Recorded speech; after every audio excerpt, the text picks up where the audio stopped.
n'elu mmiri. Ka Onyenwe anyị bata, eze otito. Ka Onyenwe anyị bata, eze otito. Onye ga-agbago n'ugwu nke Onyenwe anyị? Onye ga-eguzo n'ebe nsọ ya? Onye aka ya kwụ ọtọ, onye obi ya dị ọcha, onye na-anaghị achọ ihe na-abaghị uru. Azịza ka Onyenwe anyị bata, eze otito. Ka Onyenwe anyị bata,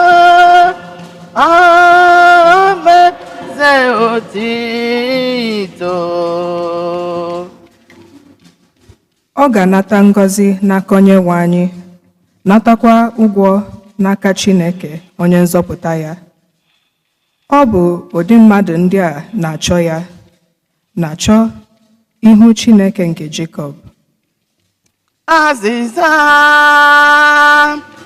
ka Onyenwe anyị bata, eze otito. Ka Onyenwe anyị bata, eze otito. Ka Onyenwe anyị bata, eze otito. Ka Onyenwe anyị bata, eze otito. Ihe ọgụ nke a si n'akwụkwọ ozi ọma nke Pọl dị asọ degara ndị Rom. Pọl, odibo Jesu Kristi, onye Chineke kpọrọ ịbụ onye ozi na onye o wepụtara iche ikwusa ozi ọma, na-edetara unu akwụkwọ ozi nke a. Chineke kwere nkwa na mgbe ochie izi anyị ozi ọma nke a site n'ọnụ ndị amụma ya, dịka edere n'akwụkwọ nsọ. Ozi ọma nke a bụ maka nwa ya bụ Onyenwe anyị Jesu Kristi. Abịa n'ịwọ mmadụ ọ wọrọ, a mụrụ ya amụ n'agbụrụ David. Abịa n'ịbụ chi dị nsọ nke ọ bụ, Chineke jiri ukwu gosi na ọ bụ nwa ya site n'ime ka o si na ọnwụ bilie. Site n'aka ya, Chineke nyere m amara ịbụ onye ozi n'ihi Kristi, ka m wee mee ka mba niile kwere na Chineke, na-anakwa ya ntị. Unu ndị bi na Rom, ndị a kpọrọ ịbụ ndị nke Jesu Kristi, sokwa na ndị a niile m ga-eme ka ha kwere na Chineke, nakwa ya ntị. Ya mere, ana m edetere unu niile ndị bi na Rom akwụkwọ ozi. Unu bụ ndị Chineke hụrụ n'anya na ndị ọ kpọrọ ịbụ ndị nsọ. Amara dịrị unu, ya na udo nke si n'aka Chineke Nna na nke Onyenwe anyị Jesu Kristi. Okwu nke ose bụrụ ụwa. Aleluya, aleluya. Nwa agbọghọ ahụ ga-atụrụ ime na-amaghị nwoke.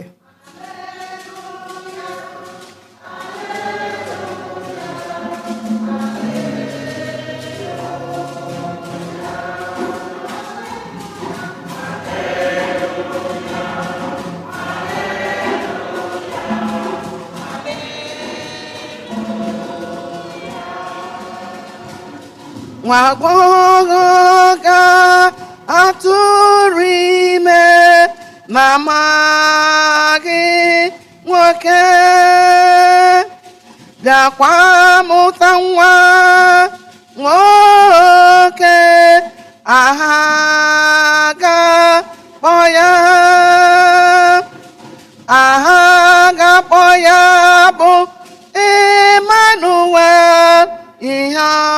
zọpụtara bụ Chineke nọnyere anyị. Aleluya, aleluya.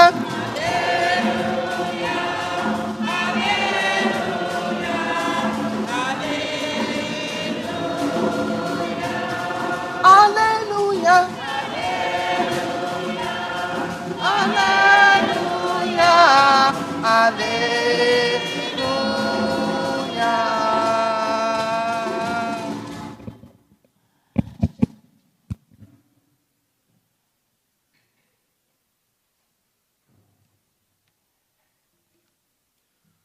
Onye nwe anyị nọnyere unu.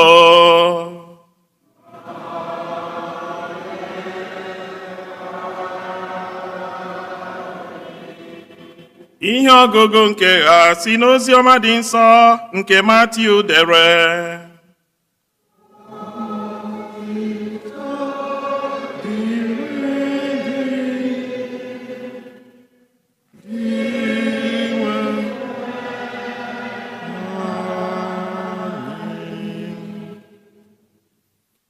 Etu a ka esi mụọ Yesu Kristi. Mgbe ahụ ikwu na ibe kwekọrịtarala na Josef ga-alụ Maria nne Yesu. Ma mgbe ha na-ebikọbeghị, a hụrụ na Maria dị ime site n'ike nke mmụọ nsọ. Ma ebe Josef di ya bụ onye ezi omume, ọ chọghị ịkpọpụtara ya ọha, kama o zubere ịchụ ya na nzuzo. Ma mgbe ọ na-atụgharị ihe ndị a n'obi ya, mmụọ ozi nke Onyenwe anyị gosiri ya onwe ya na nrọ, sị, Josef nwa David, atụla egwu ịkpọrọ Maria nwunye gị, n'ihi na nwa ọ dị ime ya sitere n'ike nke mmụọ nsọ.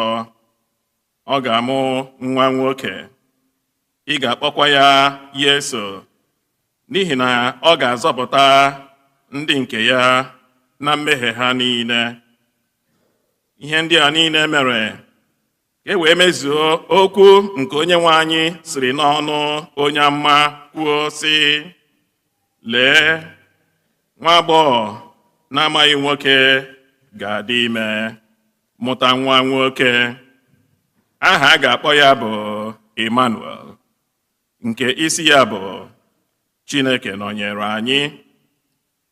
Ya mere, mgbe Josef tetara n'ụra, o mere dịka mmụọ ozi nke Onyenwe anyị gwara ya, wee kpọrọ Maria nwunye ya. Ma ọ bakwughị ya ruo mgbe ọ mụchara nwa. Josef wee kpọọ aha ya Yesu. Oziọma ka o si bụrụ ụwa.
Otu dịrị Yesu.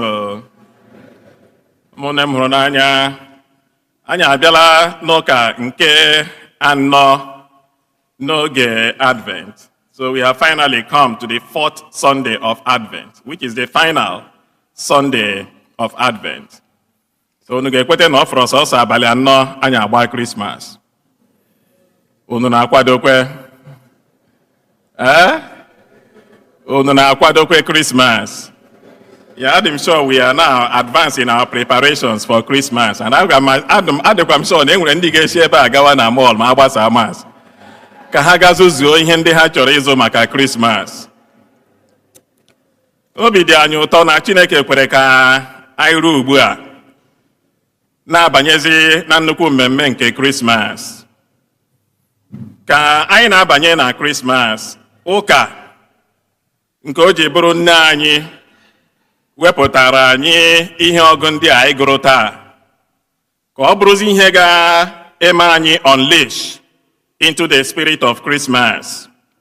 And eji maka na anyị gere ntị n'ihe ọgụ niile a gụrụ anyị taa, maka na ihe a gụrụ anyị taa bụ ebe ihe gbasara adịmasọ na ndụ nke mmụọ gbakwasara ụkwụ. Yeah, what we have read in today's scripture readings is the main essence and motive of the spiritual life. So ọ bụrụ na m jụọ gị sị, kedu ihe mere na mụ na unu ji ebi ndụ nke mmụọ? Anyị niile gbakọtara ebe a na enwere ihe anyị hapụrụ ma bịawa ebe a.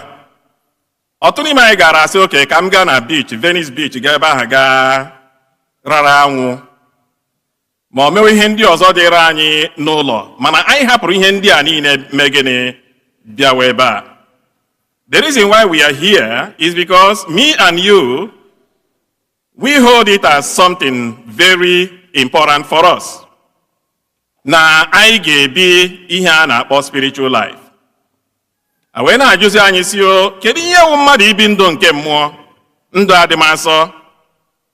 Ọ bụghị sọsọ ije mas, ọ bụghị sọsọ ịnata oriri, ọ bụghị sọsọ ikpe rosary, ọ bụghị sọsọ inyere mmadụ ibe anyị gịnị aka. Ihe ndị a niile m na-ekwu ugbu a socha n'ihe gbasara otu anyị si ebi ndụ nke mmụọ.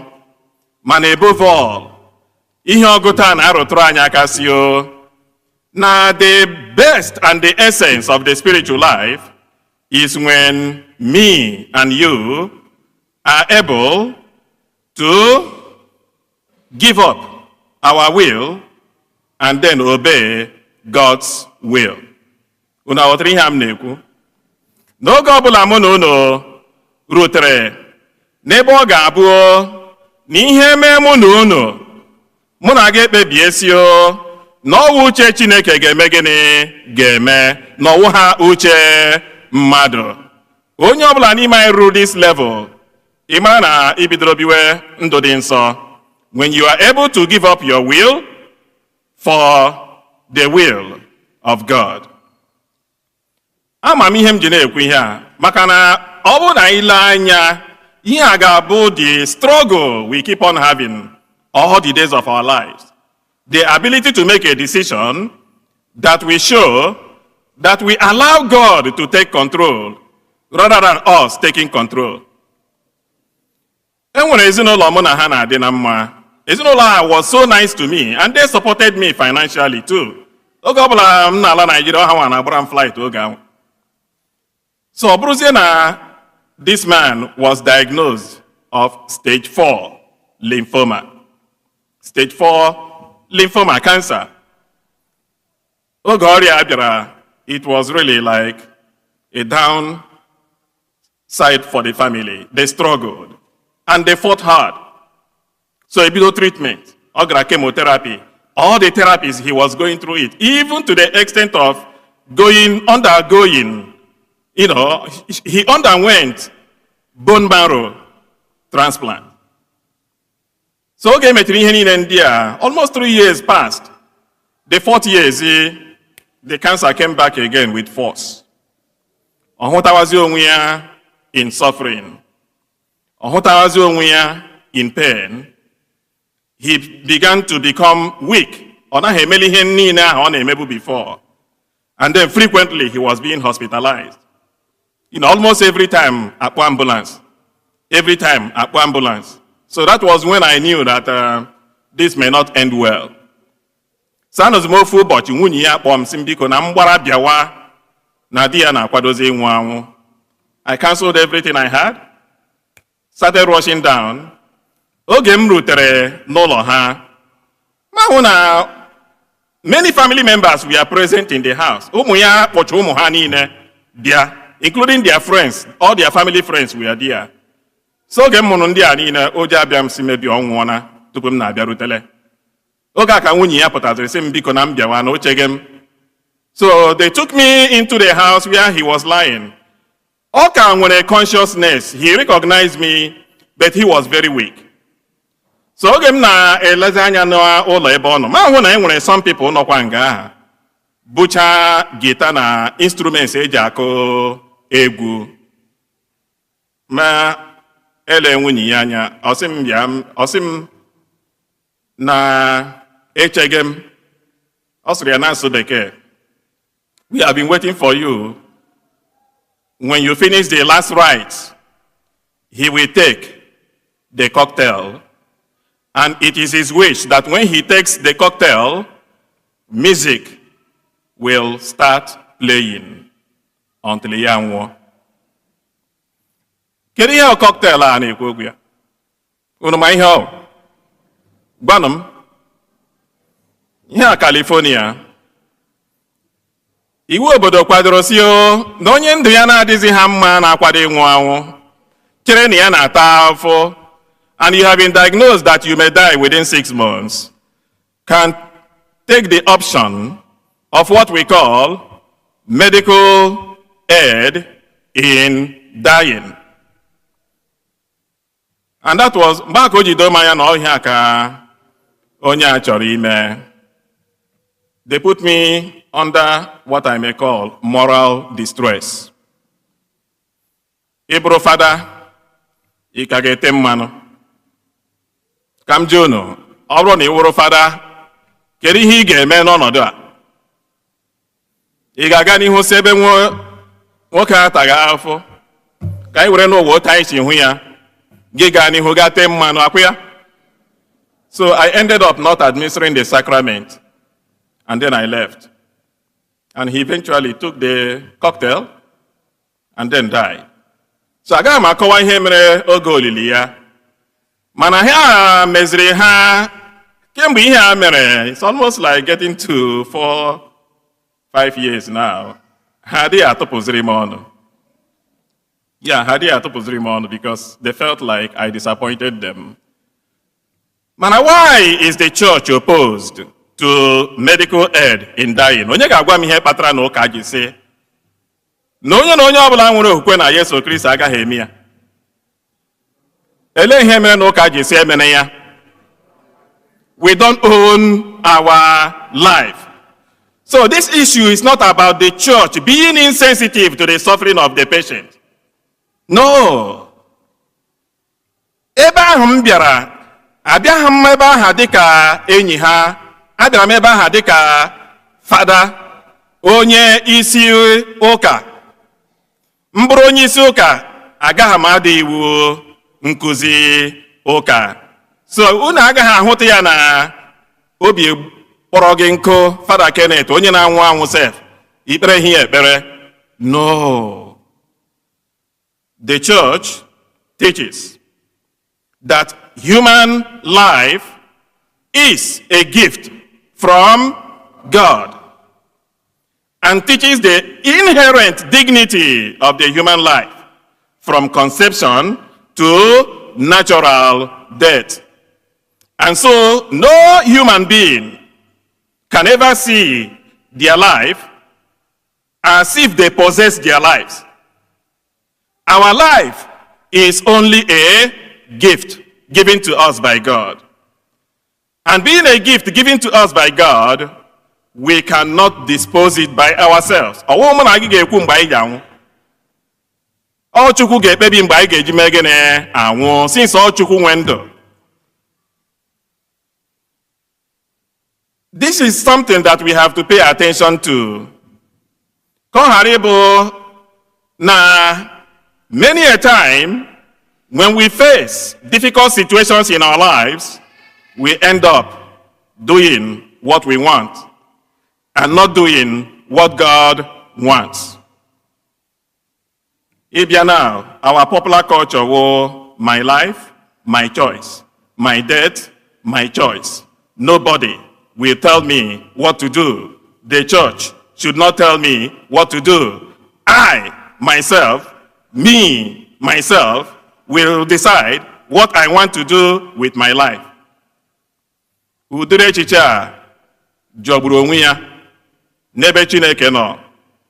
This kind of thinking about my choice, my life, my death, my life is my choice, is repugnant to the biblical morality.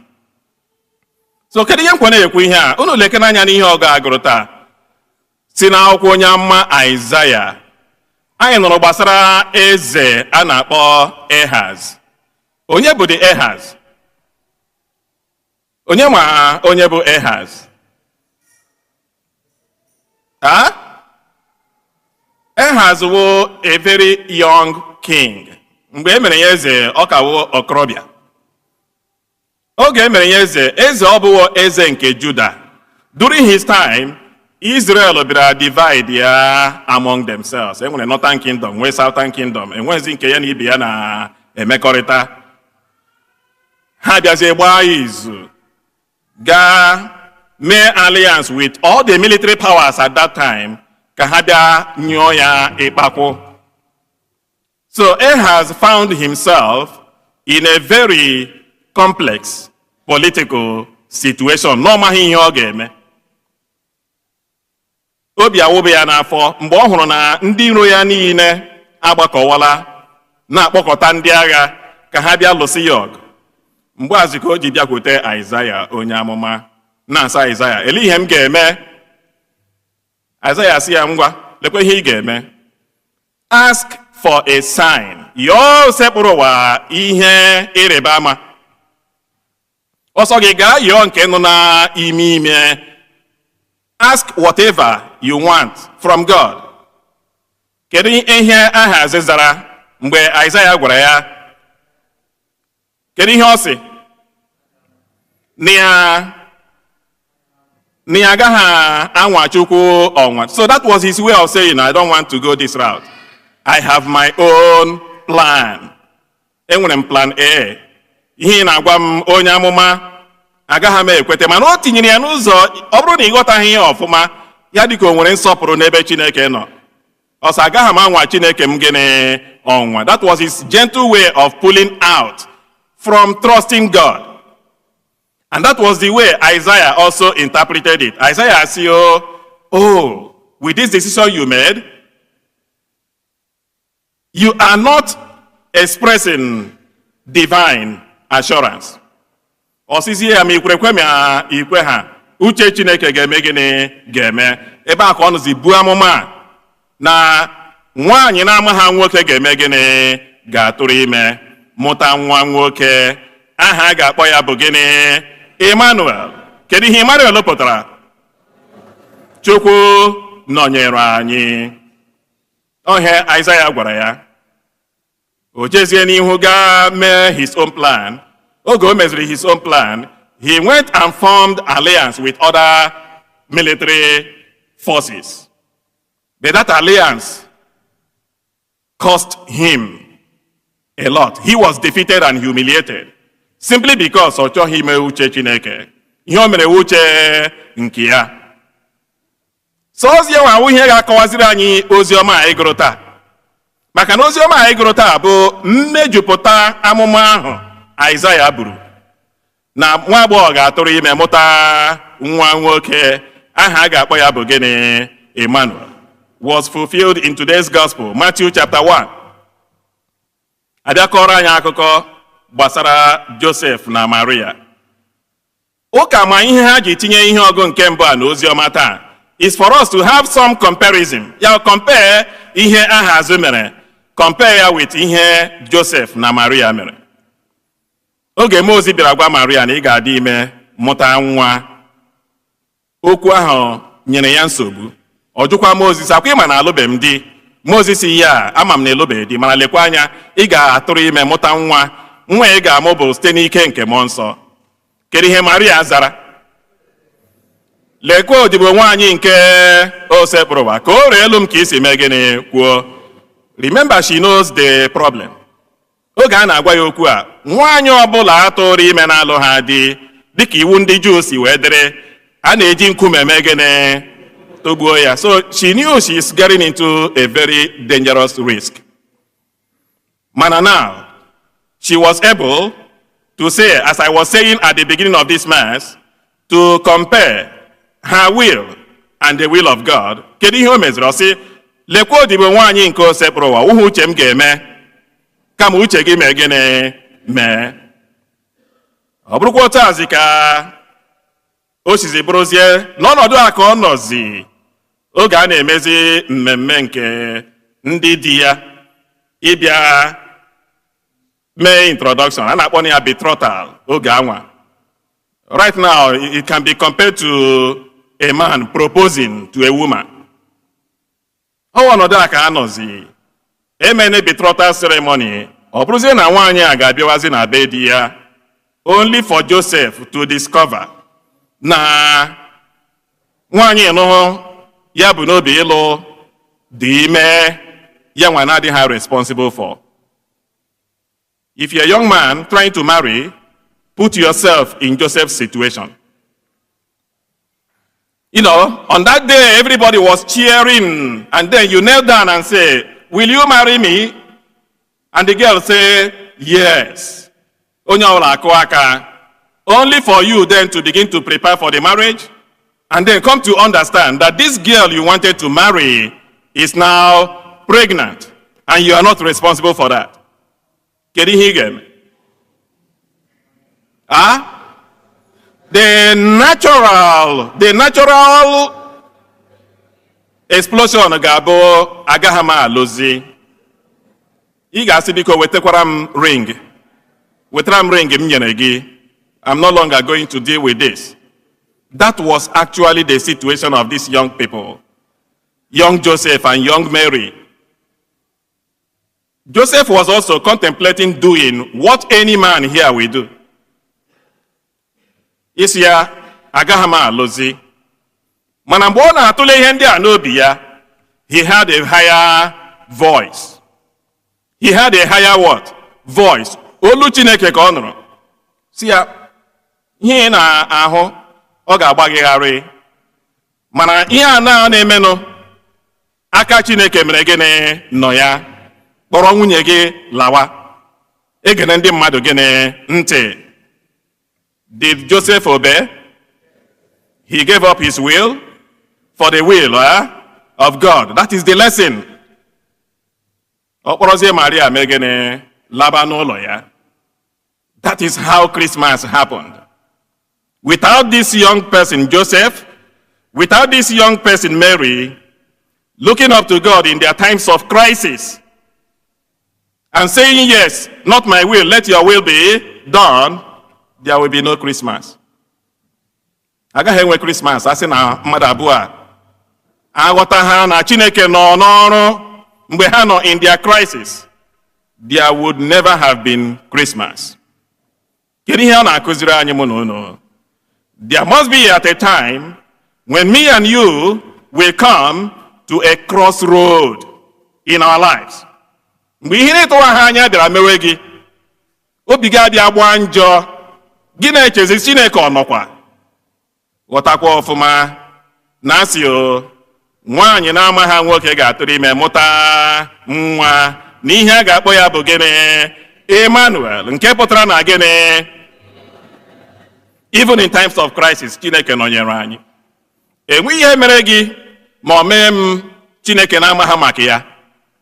Ọ bụrụ ihe ọjọọ mere mụ na gị, Chineke ekwe ka o mee.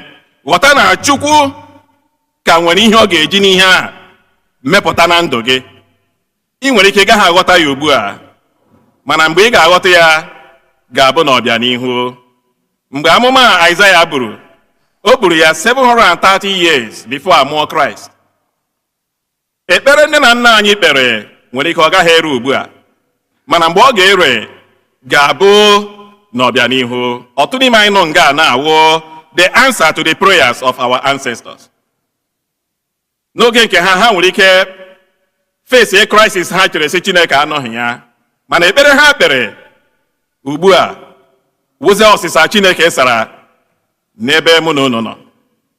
So on a day like this, anyị ga-ayọzi Chineke si ya biko ọnọdụ ọbụla anyị hụrụ onwe anyị, ya nyekwa anyị gracia anyị ga-eji kpebie si ledu odibo nwaanyị nke ose bụrụ ụwa ka o ree elu m ka isi mee gịnị kwuo. Ka anyị lelie anya elu mgbe na mgbe ọbụla mụ na gị nọ na nsogbu si not my will, let your will be done in our lives. Ihe a na-ekwekwe n'ukwe Uchenna Uchenna ga-eme. Unu ma ya ekwe? Kwerenụ m ya. Uchenna Uchenna ga-eme. Uchenna ga-eme. Mgbe Uchenna ga-eme, ebelebe ga-egbu. Mgbe Uchenna ga-eme, ebelebe ga-egbu. Uchenna ọ ga-eme. Amen. Udo dịrị unu.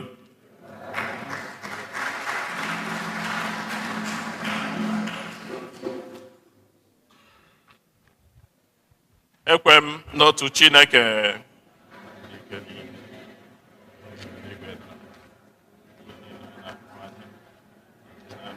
anyị ya na otu onye nwe anyị Yesu Kristi, otu nwa Chineke mụrụ na mụrụ tupu ụwa tụọ ụwa niile. Chukwu si na Chukwu, ihe si n'ihe, ezi Chukwu si n'ezi Chukwu. Amụrụ ya mụ, eme ya eme. Ya na nna bụ otu ihe, n'ihe ha ji bụrụ Chukwu.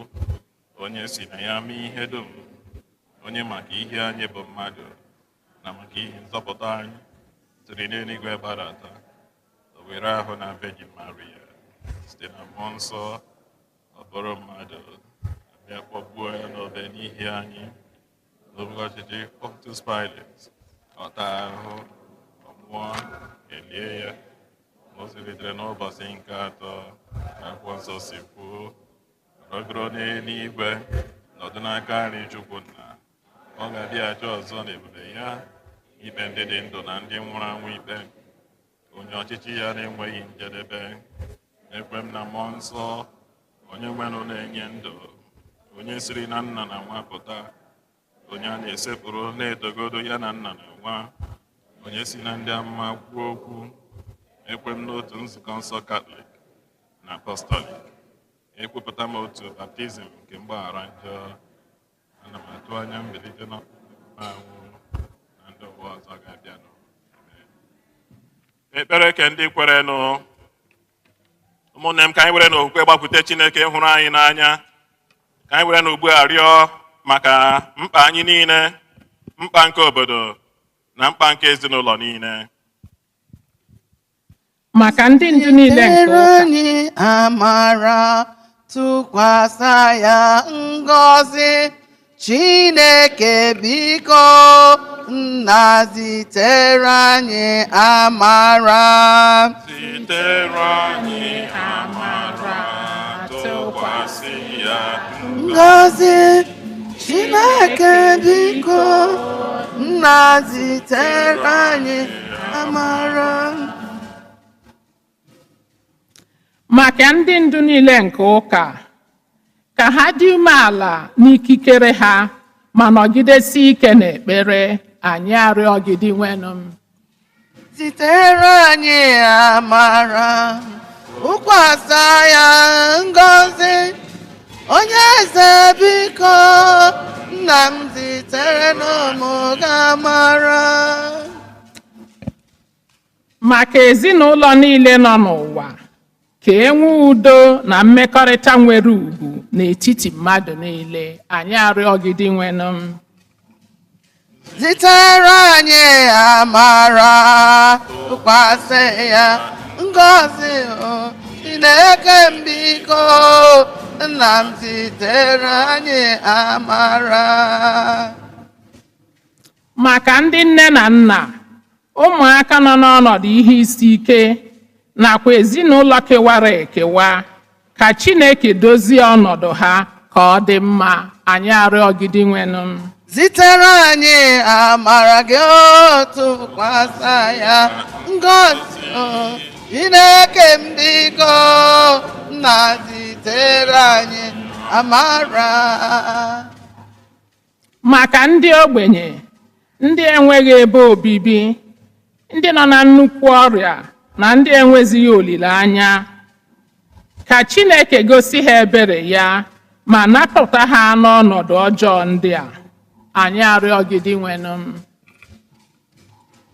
Zitere anyị amara tụkwasị ya ngọzi eze biko nna m zitere anyị amara. maka anyị niile kwerenụ na-agba akaebe, ka anyị nwee okwukwe siri ike, olileanya dị ire na ịfụnanya miri emi, anyị arịọ gị dị nwenụ.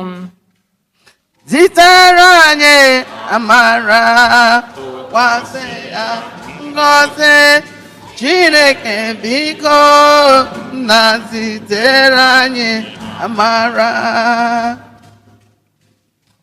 maka ụmụnna anyị nwụgorunu, ọ kacha ndị anyị na-echeta na ajamasị tata, ka ha site n'ekpere na arịrịọ anyị nweta ebere Chineke na ezumike ebe na alaeze eluigwe, anyị arịọ gị dị nwenụ. Zitere anyị amara tụkwasị ya ngọzi eze biko nna m zitere n'ụmụ gị amara.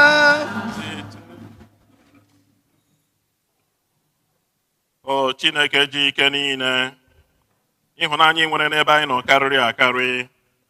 Ewezụga gị enweghị ihe anyị pụrụ ime na ndụ anyị. Anyị jizi umeala na-arịọ ka ị nabata arịrịọ niile nke anyị rụnyere gị na ekpere ke ndị kwerenụ. Biko mee ka uche gị mezuo n'ebe anyị nọ mgbe niile. Anyị ji okwewe na-arịọ nke a site na Kristi onye nwe anyị. 161.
ihe ebube emeela n'uwe, ihe ebube emewa n'uwe, ihe ebube emeela, ihe ebube emeela, ihe ebube emeela, kelenụ ya, o kelee ya, biko kelee ya, biko kelenụ ya, biko kelee ya, biko kelee ya, ọgbọga tọrọla ime, amọ nsọ tọrọla ime, anyị na-ele anya gị ihe onye ajighị eji wee mụọ, anyị na-ele anya gị ihe ọkpara Chineke m, ihe ebube emeela, kelenụ ya, o kelee ya,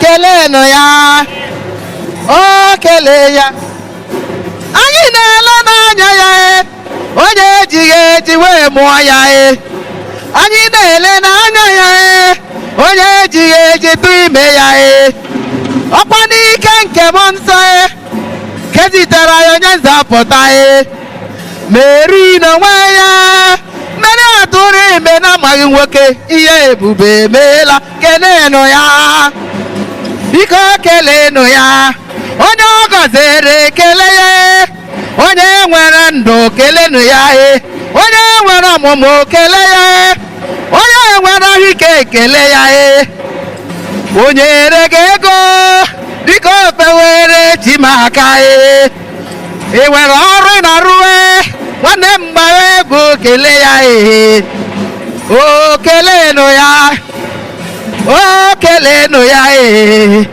o kelee ya, biko kelee ya, ị nwere ndị na-eri ya, biko kelee dadigo, o nwere ndị na-enweghị ndị ya na-eri ya ma ha nwere ọnụ, o nwere ndị nwere ọnụ ma ha enweghị ọnụ eji eri ya eri, o kelenụ ya, ihe ebube emeela, kelenụ ya, o kelenụ ya, o kelenụ ya, ọ gọziela gị nwanne m si na ọ gọziela ụmụ ya ebighị ebi,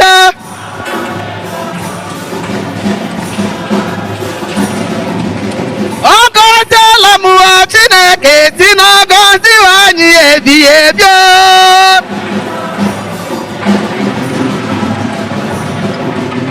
onye nwa m ndụ, onye nwewa nna, onye nwe gị ndụ gị ebighị ebi,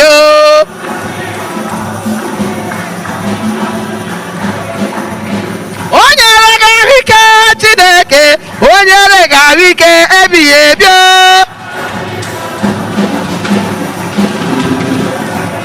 ezeche m lele, eze Chineke mkpọ, ezeche m lewe, ezeche m lele, eze Chineke, ezeche m lele, onye na-enye nwa, ezeche m lele, onye na-enye di lele, ezeche m lele, ọ gọziri m olele m, ọkwa gị na-enye nwa, ọ gọziri m agọzi odede m, ọ gọziela m Chineke, ọ gọziela m ebighị ebi,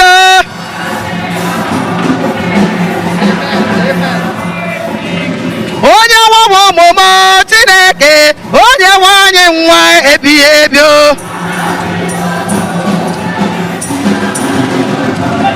ezeche m lele, ezeche m lele, onye na-enye nwa, ezeche m lele, onye na-aga ahụike, ezeche m lele, o nyere m ọrụ,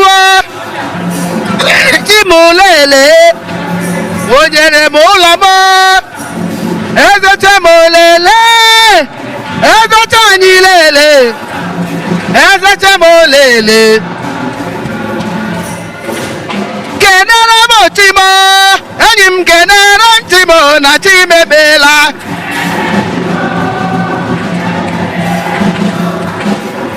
kenere m chi m onye na-enye nwa, kenere m chi m na chi emebewele,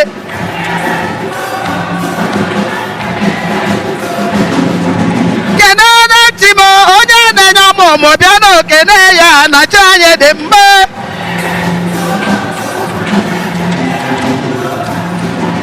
Kenara ntị m enyi m soro m kelee ya na chi m dị ụtọ.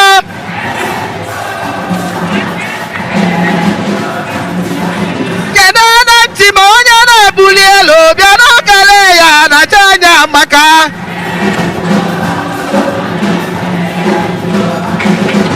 Kenara ntị m anji kenara ntị m na chi m dị ụtọ.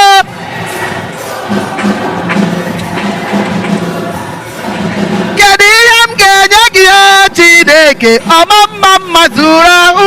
Kedu ihe m ga-eme n'echi? Ọ bụ onye ga-akọchasị ya eso ọma Chineke afọ ọma ka njiribịa o na-eruga Chineke abụ otito ka njiribịa na-eru ojogbo soro m na-eto ya na-eto ya ọ dị mma soro m ogene nwa ọma ndị nke Chineke dị ya ọdụgo ihe Chukwu mere m n'ebe nnọọ anya soro m tochakwa eleghị anya n'azụ n'ime mkpama ka m bekọrọ gị akpa ịzara m Chineke o ezi igwe o abụ otito abụ otito o Chineke dị mma ebube gị dị nwa nyere m ihe ọ na-emere m ọnụ m ọ bụ ụmụ nyere m onyinye ọma nyere gị ihe ọ na-emere m ọnụ m ya mere soro m na-eto ya soro m ya ndị nke Chineke bi ya ndụ n'elu ụwa ọ na-aga Chineke karịsịa soro m tochakwa mmadụ na-embekọrọ gị eleghị anya n'azụ mkpama ka m bekọrọ gị akwa ịzara m Chineke ezi igwe o abụ otito abụ otito o Chineke ede mma ebu aleluya aleluya aleluya amen amen amen.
Dị nwenụ, anyị ji aṅụrị na-ebute onyinye n'ebe nchụaja gị dịka isi were mmụọ gị doo Maria nsọ mgbe ọ dị ime nke so otu nwa gị biko were otu mmụọ ahụ doo onyinye ndị a nsọ site na Kristi onyenwe anyị.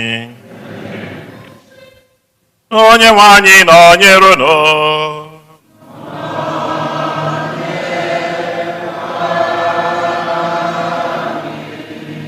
Welite n'obi elu.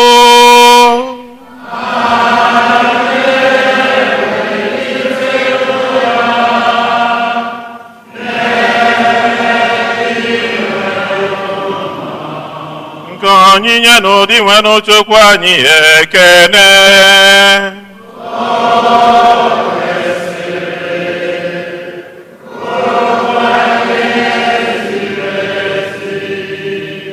O kwesịrị ezi bụrụkwa ihe ziri ezi na-azọ ndụ na anyị ga-enye gị ekele oge niile na ebe niile. O nna dị nsọ, Chineke ji ike niile, onye dị ụwa tụ ụwa site na Kristi dị nwe n'anyị, onye ndị amụma niile kwupụtara ọbịbịa ya. Nne ya bụ Virgin jiri ịhụnanya na-enweghị atụ buo afọ ime ya. John the Baptist mara amụma na ọ ga-abịa, were gosikwa ya mgbe ọ bịara. Ebe anyị na-akwado maka oriri nke ọmụmụ ya, ya bụ Kristi na-eme ka obi anyị jupụta na aṅụrị, ka o wee bụrụ na mgbe ọ bịara ọ ga-ahụ na anyị ji ekpere na okwu otito na-eche ya. N'ihi nke a anyị na-eso igwe ndị mmụọ niile nke n'igwe na-ete ebube gị oge niile n'ukwe na-asị,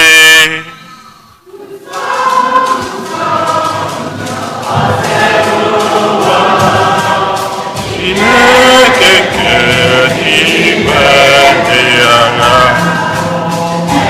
oge gị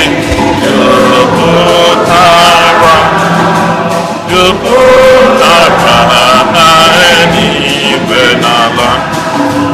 Hosanna, Hosanna, Hosanna n'elu kasị elu.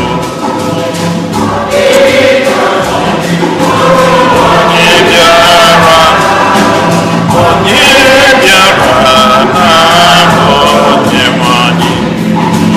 Hosanna, Hosanna, Hosanna, Hosanna n'elu kasị elu.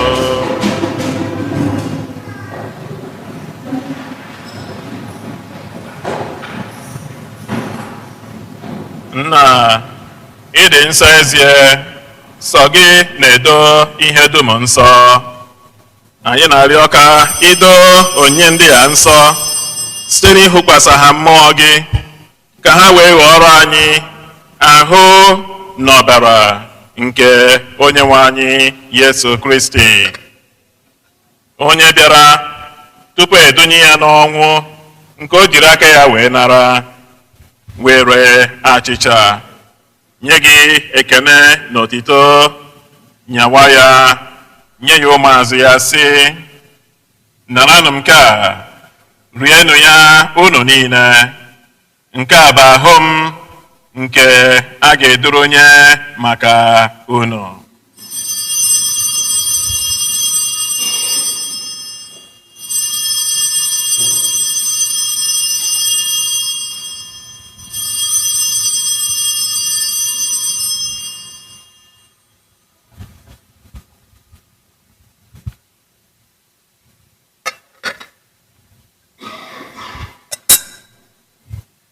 Otu ahụkwa ka o si mee mgbe ha richara nri anyasị, o buru iko mmanya, nyekwa gị ekele na otito, bunye ya ụmụazụ ya sị, naranụ nke a, ṅụọnụ ya unu niile, nke a bụ iko nke ọbara m, nke ọgba ndụ ọhụrụ dị ebebe. A ga-agba ya n'ihi unu na n'ihi imerime mmadụ, ka e were gbaghara njọ ga. Na-emenụ nke a na ncheta nke m.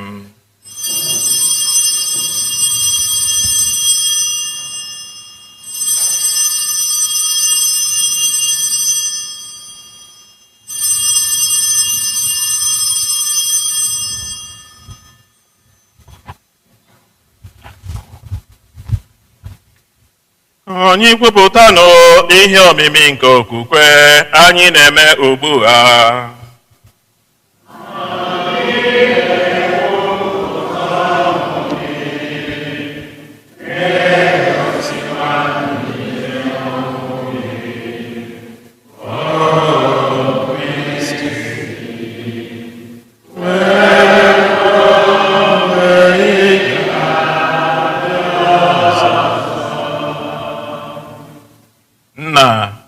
Na ncheta nke ọnwụ na mbilite n'ọnwụ nke nwa gị, anyị ebunye gị achịcha nke ndụ na iko nke nzọpụta.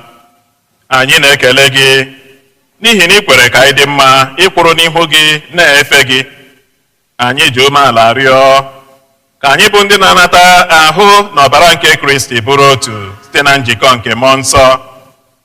Nna, cheta nzukọ gị gazuru ụwa niile, mee ka ịhụnanya gị jupụta ya. Gọzie pope anyị bụ Leo na bishọp anyị bụ Jose na ndị ofe ọlta gị niile. Chetakwa ụmụnne anyị ndị ji okwukwe were gaa n'ezumike nke ọnwụ. Kpọbata ha na ndị ọzọ niile nwụrụ anwụ n'ihe nke ebube gị. Biko mere anyị niile ebere ka anyị soro Virgin Maria dị ngọzi nne nke Chukwu na ndị apọstụl na ndị nsọ gị niile ndị mere uche gị n'ụwa were keta ndụ ebe ebe. Ka anyị sorokwa ha na-eto gị na-edo gị ebube site na Yesu Kristi nwa gị.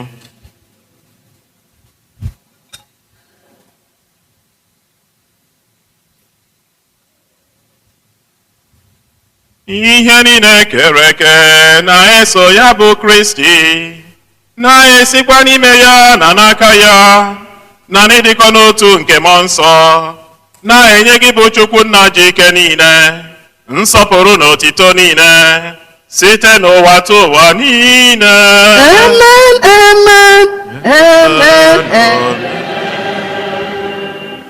Blessings and glory, wisdom, thanksgiving, and honor,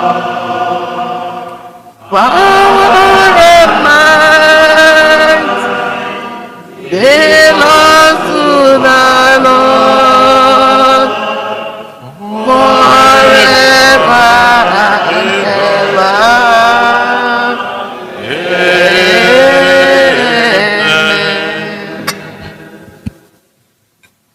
Ụmụnna, ka anyị were n'ekpere nọ onye nzọpụta anyị kụziri anyị were kpọkuo Chukwu Nna.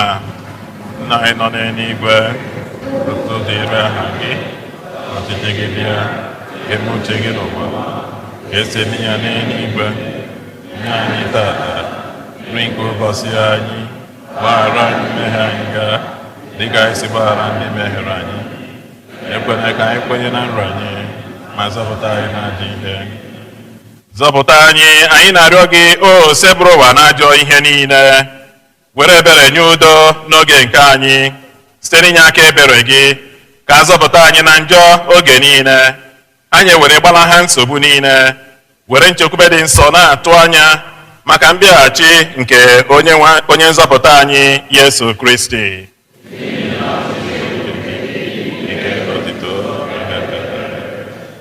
Onye nwe anyị Yesu Kristi, onye gwara ndị apọstụl gị, udo ka m na-ahapụrụ unu, udo nke m ka m na-enye unu.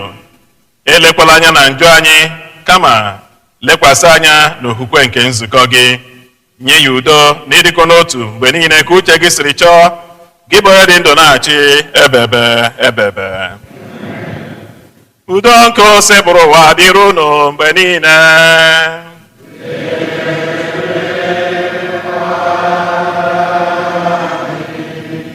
Anyị nyerịta n'onwe anyị ekele nke udo.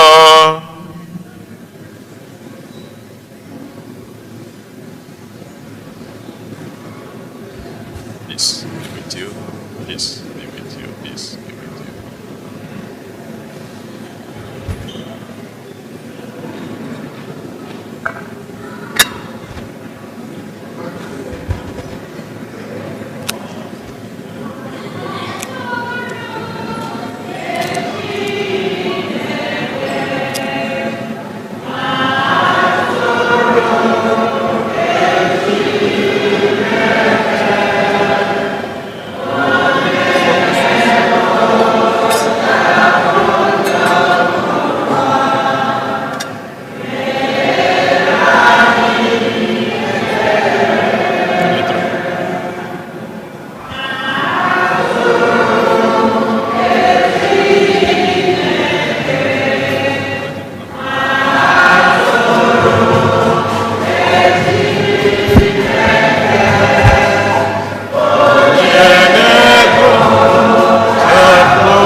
lee na nwa atụrụ nke Chukwu, lee na ụdị nwere Yesu Kristi, onye na-ekpochapụ njọ nke ụwa. Anyị niile nwere isi ọma bụ ndị akpọrọ n'oriri nke nwa atụrụ Chineke. Dị nwanụ m, edosighị m ka ịbata n'ime ụlọ m maka nsogbu na mkpụrụ obi m ga-atụrụ ihe.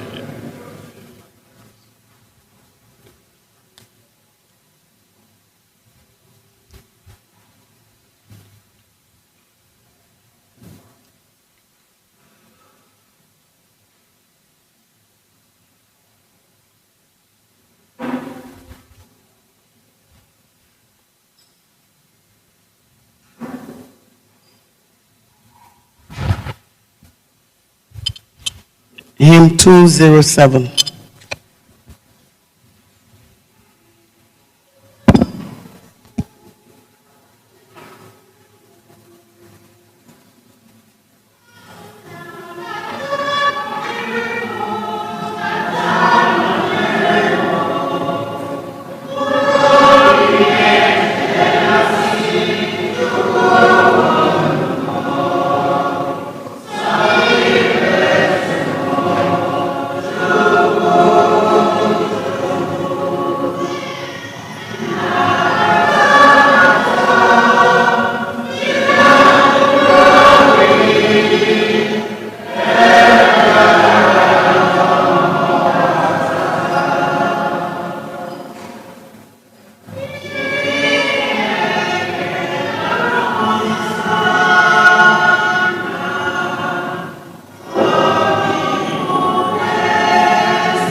anyị rịọ arịrịọ.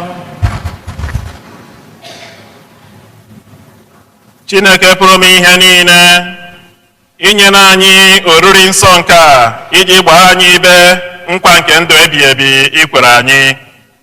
Anyị na-arịọ gị etu anyị na-erute nso na nnukwu oriri nke nzọpụta, mee ka anyị were nsọpụrụ na-eme emume ihe omimi nke ọmụmụ Kristi nwa gị, onye gị na ya dị ndụ na-achị ebighị ebi ebighị ebi. Amen.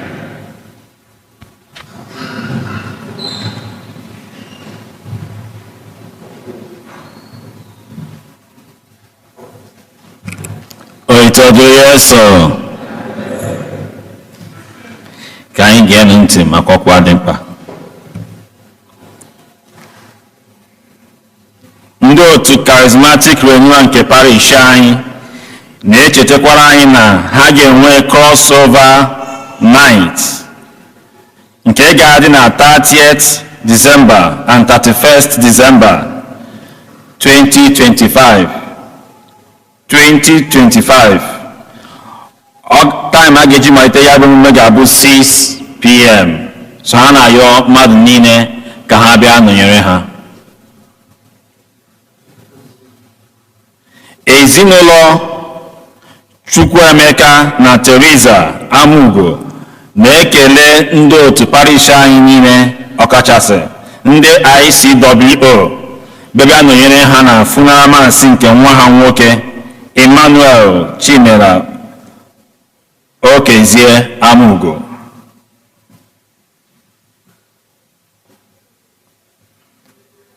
Los Angeles Adult Assistant Religious Education Congress 2026.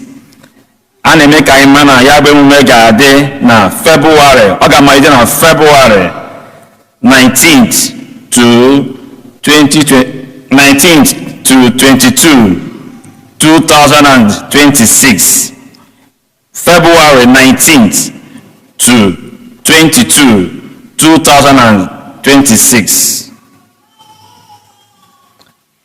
So onye ọ masịrị ịjoin ya bụ ya emume nwere ịga join ya bụ emume. Ọ ga-adị na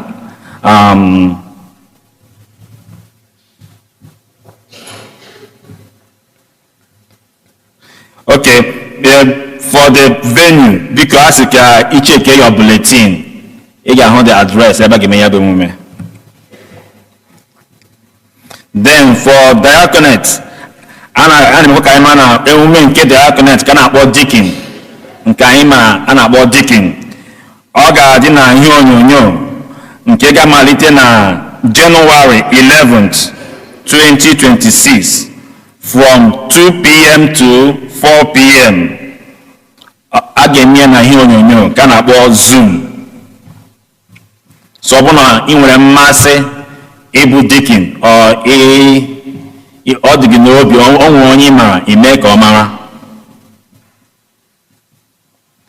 Then a na-eme ka anyị ma na Christmas Day Mass ọ ga-abụ 8 a.m., 10 a.m. na 12 noon.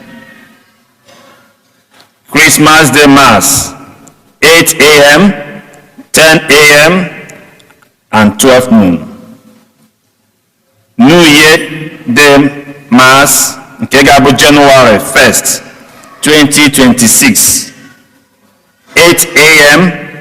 na 12 noon. 8 a.m.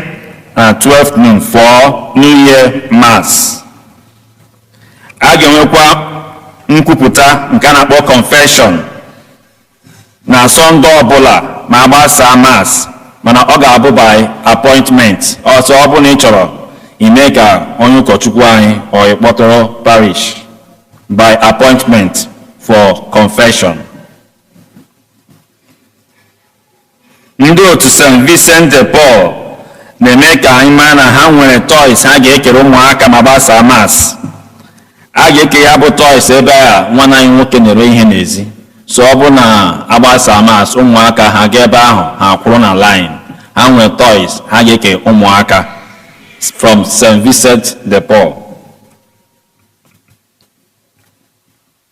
ezinụlọ oge ọ nọ ka anyị makwa na ha nwere nri ha ga-eke onye ọbụla mana anyị ma ka anyị si eme so ọ ga-abụ ụmụaka gacha enwezi nke fọrọ ọnụ anyị akụchawazi ite.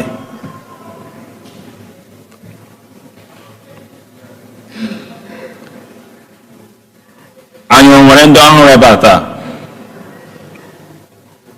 If today is your first time of worshiping with us, please may you stand.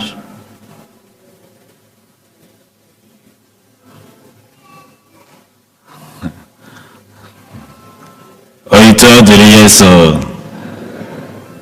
Ọ dị ka anyị nwere ndị ọfụrụ taa. So anyị na-ekele ụkọchukwu onye nke duru anyị na Jamas taa nke aha ya bụ Fada Kenneth Chukwu ka anyị kụpụrụ ya aka. So anyị jisikwa ohere anyị wish onye ọbụla Happy Christmas in advance.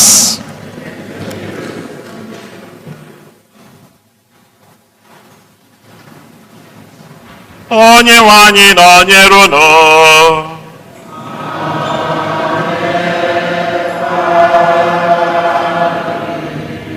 Ka Chukwu ji ike niile gọzie unu, Nna na Nwa na Mmụọ Nsọ.